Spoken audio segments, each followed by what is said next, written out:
गाय को हमारे सनातन में माँ कहा गया है।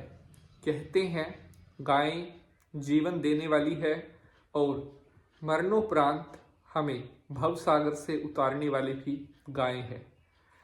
गाय माता हमें वो सब कुछ दे सकती है जिसके लिए मनुष्य दिन रात मेहनत करता है, भागता दौड़ता है। लेकिन मैं आज आपको गाय से जुड़े हुए कुछ ऐसे रहस्य बताने जा रहा हूँ जिन्हें सुनने के बाद आपकी भी आंखें शायद खुली की खुली रह जाएं। ऐसी बातें जो आज तक कभी किसी ने आपको नहीं बताई होंगी कि किस तरह से गाय हमें बड़े से बड़े कष्ट से बाहर निकालती है और हमारे किए हुए ज्ञात अज्ञात पाप कर्मों को नष्ट करने की शक्ति अगर किसी के अंदर होती है तो वो साक्षात गाय माता के अंदर होती है। गाय माता हर मनुष्य के लिए एक बहुत सुख का, एक बहुत आनंद का कार्य करती है और अपने बच्चों की तरह ही गाय माता हमारी भी लालना पालना करती है। प्यारे बंधुजनों, हमारे हिंदू धर्म में कोई पूजा पाठ हो, कोई यज्ञ अनुष्ठान हो, कोई भी धार्मिक वैदिक कर्म कांड हो, वहाँ पर गाय का दूध है और जब हवन करते हैं तो गाय के गोबर से वहाँ पर भूमि को शुद्ध किया जाता है। मतलब बिना गाय के कर्म को पूर्ण नहीं किया जा सकता। वैदिक हमारे कर्म में कहा गया है कि जिस घर में गाय रहती है वो घर तीर्थ के समान होता है। जहाँ पर गाय माता के चलने से धूल उड़ती है, ऐसी भूमि साक्षात अमृत पवित्र स्वर्ग के समान होती है। लेकिन क्या आपको पता है कि गाय की जो पूंछ होती है उसके कितने चमत्कारी लाभ फायदे हम सबको मिलते हैं। कभी शायद किसी ने आपको यह बताया ना हो, लेकिन आज हम पहली बार आपको बताएंगे कुछ ऐसे अनसुलझे, कुछ ऐसे सत्य जो गाय की पूंछ से जुड़े हुए हैं।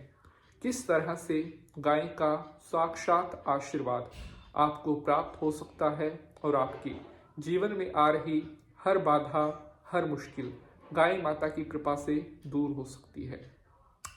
प्यारे बंधुजनों, जो मनुष्य इस जन्म में केवल धन को ही सब कुछ मानता है, दूसरों के अच्छे बुरे की परवाह नहीं करता, जब तक ये जीवन है, ठीक चल रहा है, तब तक तो ये रसमलाई बहुत अच्छी लगती है।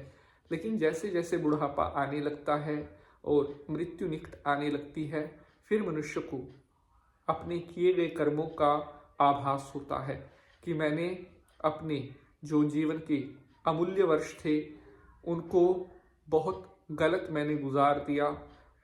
लेकिन उस समय में पछतावा करने के सिवा कुछ भी हाथ नहीं लगता। कहते हैं, गरुड़ पुराण में लिखा गया है कि मरने के बाद जब व्यक्ति धर्मराज के नगर की तरफ निकलता है तो वहाँ पर जो यम के दूत होते हैं उस मरे हुए प्राणी को पकड़ करके रखते हैं और वहीं पर मार्ग में एक वैतरणी नदी आती है और वो यम के दूत कहते हैं कि अब तुम बताओ कि तुमने अपने जीवन में कोई ऐसा कर्म किया था जिससे इस वैतरणी नदी से तुम्हें पार करवा सके। कोई गौदान की, कोई भागवत कथा सुनी, या ब्राह्मणों के मुख से अपने घर पर कोई पूजा हवन यज्ञ करवाया, या फिर तुमने अपने जीवन में कभी कोई गौदान की। तो वो अगर जिस व्यक्ति ने इनमें से कोई भी पवित्र कर्म नहीं किया तो यम के दूत उस मरे हुए प्राणी को वैतरणी नदी में धक्का देकर पटक देते हैं और उस वैतरणी नदी में बड़े बड़े घड़ियाल, मगरमच्छ, बाल, सड़हंद और बहुत खून से भरी हुई बहुत गंदी वो वैतरणी नदी कही जाती है, जो पापियों को खत्म करने के लिए ही बनाई गई है। लेकिन जिस मनुष्य ने अपने जीवन में एक बार भी अपने ठीक ठाक रहते हुए, अपने स्वस्थ रहते हुए अगर गौदान कर दी, उस व्यक्ति को कभी नरक यम यातना नहीं भोगनी पड़ती। कहते हैं जो गौदान करता है वैतरणी नदी के समीप गौ माता उसकी प्रतीक्षा करती है और उस व्यक्ति को गौ माता वैतरणी नदी से पार करवा देती है। प्यारे बंधुजनों, गाय की जो पूंछ होती है वो बहुत शुभ मानी जाती है और गाय की पूंछ पर जो बाल होते हैं वो आपके जीवन की 99% जो समस्याएं हैं उनको भी समाप्त कर देते हैं। आगे बढ़ने से पहले आप सभी को कहना चाहता हूं, अगर एपिसोड पसंद आएगा तो इसे लाइक ज़रूर करना। बहुत मेहनत लगती है एक एपिसोड को बनाने में। नमस्कार, आप देख रहे हैं पंडित नितिन शास्त्री। आप सभी का हार्दिक स्वागत करता हूं। अगर कोई बच्चा ऐसा है जो बेड बैटिंग करता है, अर्थात बिस्तर पर पेशाब करता है, मतलब जैसे छोटे बच्चे हो 1 साल 2 साल का, चलो वो तो करते हैं क्योंकि छोटे हैं, लेकिन जो बड़ा होने के बाद भी जैसे 5 6 7 साल का हो गया, फिर भी कुछ बच्चे ऐसे होते हैं जो बिस्तर पर ही पेशाब कर देते हैं, बाथरूम कर देते हैं। ऐसे बच्चों के साथ माता पिता को कहीं जाने में भी कई बार सोचना पड़ता है, दूसरे के घर पर जाकर बहुत परेशानी होती है या फिर डायपर लगा कर रखना पड़ता है।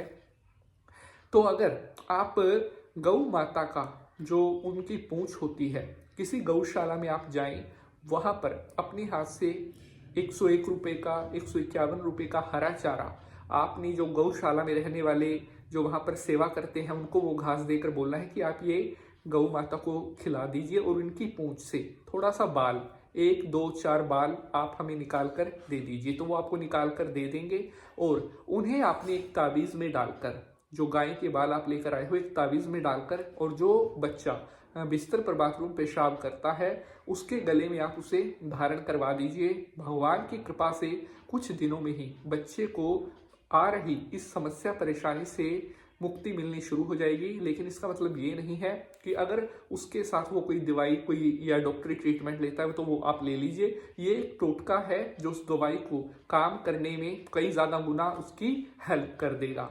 तो अगर ये तो पहला फायदा था, गाय की पूंछ से जुड़े हुए कुछ और अभी रहस्य भी मैं आपको बता रहा हूँ। अगर आप एक मतलब दुकानदार हैं, आप एक बिजनेसमैन हैं, या आपको व्यापार में बार बार बहुत ज़्यादा घाटा पड़ता है, आपकी मतलब कोई भी बात कोई काम है वो बन नहीं पाता है, तो आपने क्या करना है, गाय माता की जो पूंछ के बाल हैं वो आप एक लाल रंग के कपड़े में आपको बांध कर और अपने घर में जहाँ पर आप अपना पैसा रखते हैं, आपके घर की जो तिजोरी है जिसे हम सेफ बोलते हैं, वहाँ पर आप शुक्रवार के दिन आप गाय माता की पूंछ के जो बाल हैं वो रख दीजिए। भगवान की कृपा से 2 4 5 हफ्ते 10 दिन के अंदर से ही आपको जो धन धान्य से जुड़ी हुई आर्थिक और जो फाइनेंशियल प्रॉब्लम आपको आ रही थी उससे कुछ दिनों में ही मुक्ति मिलनी स्टार्ट हो जाएगी। उसके अलावा अगर आप जो गाय माता को शनिवार के दिन अगर लगातार 7 शनिवार गाय माता को आप हरा चारा खिला देते हैं तो ऐसा करने से आपका जो बड़े से बड़ा कार्य है, जो अधूरा कार्य है, जो ऐसा काम है सिद्ध नहीं हो पा रहा था, इस टोटके को करने के बाद से आपके बिगड़े हुए काम बहुत ही जल्दी सिद्ध होना स्टार्ट हो जाएंगे। प्यारे बंधुजनों, कहते हैं कि गौ माता का जो दूध होता है वो भी बहुत ज़्यादा शुभ माना जाता है। चाहे आप भैंस का दूध लेते हो, अन्य कुछ पैकेट वाला लेते हो, तो कोशिश करें अगर कहीं से आपको व्यवस्था हो थोड़ा लें, चाहे गाय माता का दूध अपने घर पर ज़रूर लेकर आएं। उसकी 1 बार या 2 बार जैसा भी हो चाय पिएं या छोटे बच्चों को वो दूध पीने के लिए दें, क्योंकि कहा गया है कि गाय माता के दूध में साक्षात जो है अमृत का वास होता है। ऐसा जो बच्चे गाय का दूध पीते हैं उनका मानसिक बौद्धिक विकास बहुत जल्दी होता है, बच्चे पढ़ाई में बहुत सक्षम बनते हैं, उनका दिमाग तेज बनता है। और बच्चों को जो स्टूडेंट हैं, जो नौकरी पेशा लोग हैं, मतलब अगर गाय का दूध आपके घर में आना शुरू हो गया तो वैसे ही आपके घर के जो हालात हैं, परिस्थितियां हैं, वो बदलनी शुरू हो जाएंगी। मिलेंगे अगले एपिसोड में किसी नए विषय के साथ। हर हर महादेव।